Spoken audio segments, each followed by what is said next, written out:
Tupelo? Tupelo. That's what he did. And he did it all the time. And it was terrible. And it still is. Yeah. Yeah. But you got it. You figured it out. Right, exactly. That's cool.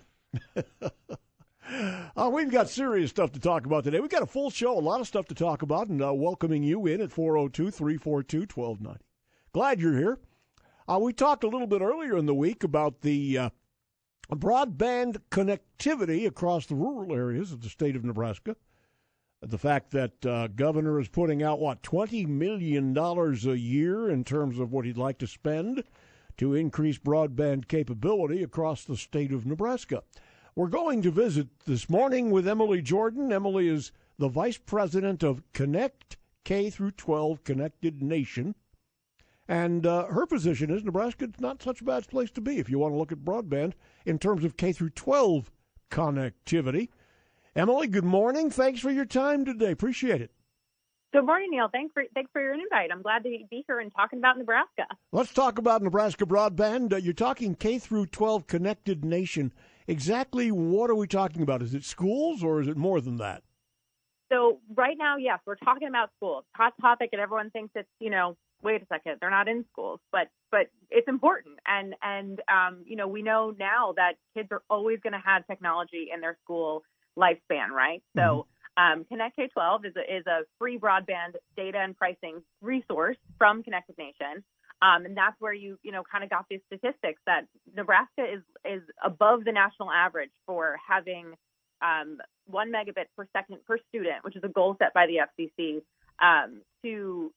at their school building level, which is so important because eventually those kids are going back, right? I'm not sure, though. Are kids back in Nebraska yet? Some aren't. It depends on the district. Right. Actually, it depends on the school somewhat, too.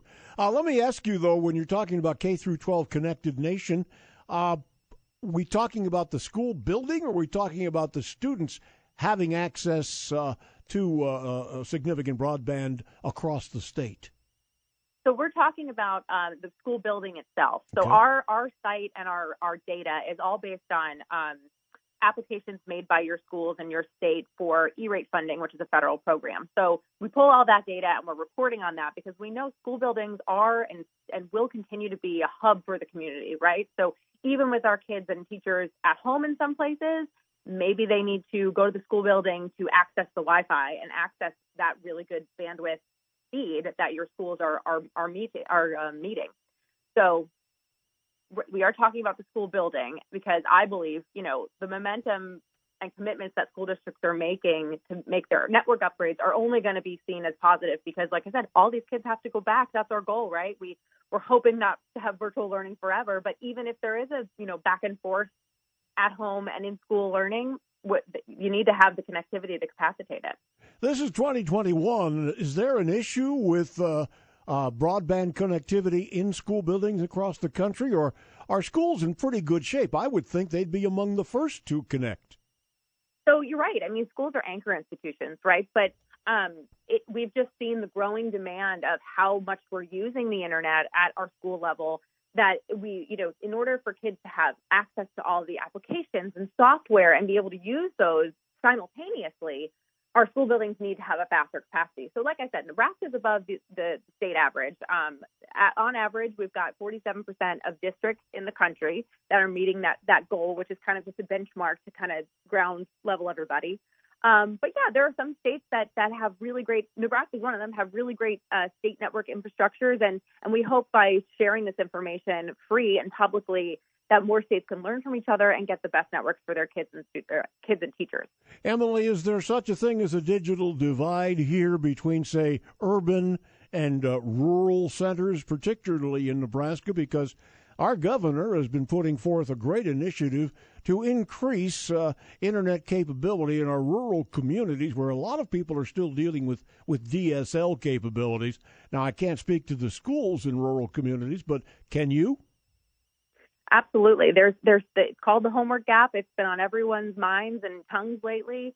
And we know that at least 5% of the rural communities that have, no access, right? And that's a huge issue with access. But like you mentioned, at the urban and suburban levels, there's also an issue with affordability. So there's been a ton of conversation at the policy level, state and federal, to kind of figure out the best way to move forward with this, because internet is not a luxury to have or a nice to have anymore. It's a need to have, right? So that homework gap definitely was exacerbated by COVID. And like I said before, we know that digital learning is not going away. So is it your position that internet accessibility should be something of a utility similar to power and telephone? Personally and professionally, yes, it is. I think there's a lot of organizations like Shelby, which advocates for the anchor institutions in their community to have that same equitable access as you do for your utilities, because schools, libraries, hospitals, like I mentioned before, they're an anchor institution. That's where people go and rely on for their resources. And COVID just showed that when you're stuck at home and you can't send your kids to go learn and they can't do it at home, that's the problem, right? That it should bandwidth and schools and internet connectivity should never be a bottleneck to kids learning and preparing them for a digital world, right? Emily, in Nebraska, we have a Public Utilities Commission which regulates virtually everything relating to telecommunication, telephone service, that type of thing. Right. Should web access and the internet come under that type of a public utilities regulatory jurisdiction? That's a tough question, Neil, and I don't. Every state has their own way of managing their states. So I just believe firmly as a former teacher, I think that again, we want the best for networks for our kids, and we want that to be the easiest way for them to access them. So that's what I'll say on that. Okay. Emily Jordan, Vice President, Connect K-12, Connected Nation. Now, Connected Nation, what is the organization, and what do you do as a general rule? So Connected Nation is a nonprofit, and we work across the country to help advocate for broadband and access and equitable access. So we have programs all over the country to help with community planning, digital inclusion, education. So I joined in June, and I'm really proud of the work we're doing because it's just so important. Would you classify the organization as a lobbying group by any way? No, we're involved in federal conversations legislative conversations, but we are primarily a nonprofit and an interest group and working to everyone belongs in a connected nation. That's what our belief is. When you say nonprofit, of course, then it begs the question: where does your revenue come from as a nonprofit?